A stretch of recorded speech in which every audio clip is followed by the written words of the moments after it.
Well, Jane Dutton is not in studio with us today because she's out at Maboneng, the place of light. Good morning, Jane. What do you have for us? A very good morning to you. Maboneng is a perfect example of being a victim to the expensive side of gentrification and the devastation of the global 19 pandemic. The company that started this collapsed. Many hotels and restaurants have had to close down because of the pandemic. But what happens in an area like this, a precinct like this, is so important for any city. It really is its heart and its soul. So it's important that it is pushed as a success story.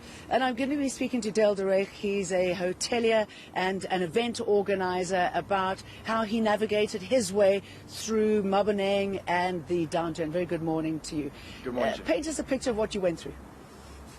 With regards to COVID or earlier? I mean, okay, let's talk about COVID. Start off with that. I mean, okay, where are you then and now? Exceptionally challenging. This precinct went through a difficult time with the liquidation of the sort of eNCA developer. And as the tide was turning and a lot of new investment was coming into the precinct, March this year, obviously, COVID happened. And I think it knocked the air out of a lot of people's lungs. We're fortunate enough that a handful of really strong, well invested in businesses managed to survive. But plotting your way during this time has been exceptionally challenging. And to be honest with you, without the support of like really incredible business partners, we probably wouldn't be here in November surviving. You run hotels, many entertainment spaces, a jazz club. How do you prepare? Sure. So I think one of the challenges at the moment is that the industry is very up and down, so hard to track. I mentioned earlier that we could have a Saturday night that's absolutely incredible, and then we could have a Friday night that has 4 packs.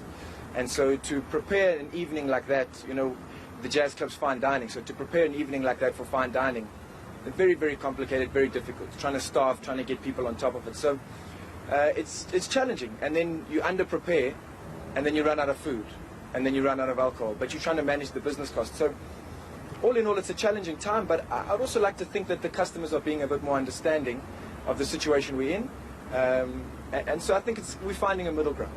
And when it comes to the entertainment industry, putting food on people's plates, if you can crack it now, hopefully you can crack it in the future, even though we don't know yet what the future looks like. No, I think that's definitely the case. I think people who are capable of surviving during this period, I think there is a toughness, firstly.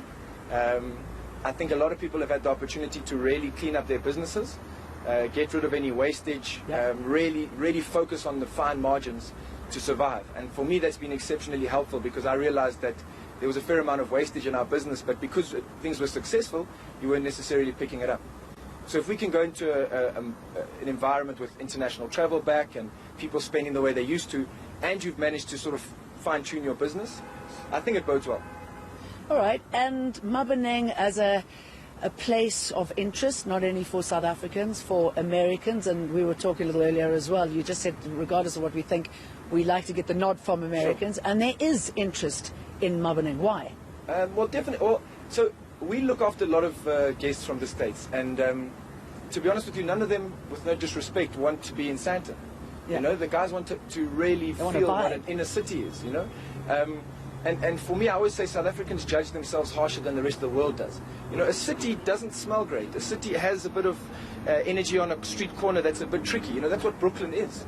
That's what downtown London is, And I think so we're a lot less forgiving than a lot of people from the States, for example, would be. Huge interest. Absolutely love spending time here. And so from that perspective, the investment's also been big into the precinct. It's slowed slightly, inevitably, but there's also a big opportunity for a lot of internationals to continue to invest in the CBD going forward. And if I can drop some names, I know that Jay-Z, Beyonce, they're a fan of this place. Yes. Tell us why that sort of ilk, that sort of caliber likes coming to Maboneng. What do they see when it comes to entertainment and food? So I think the first thing is making sure people feel well looked after. When Jay-Z and Beyonce were here, they spent some time in our jazz club. They then celebrated Jay-Z's birthday at one of the rooftop venues in Maboneng.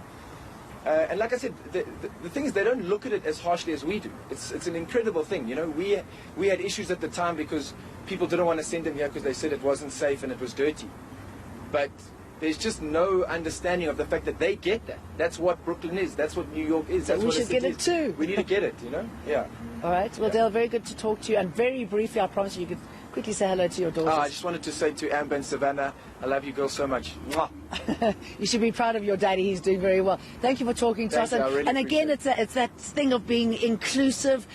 You've got to be able to project in these uncharted territories to be a success. And in the next hour, we're going to be talking to a famous fashionista and why a place like Maboneng is so important.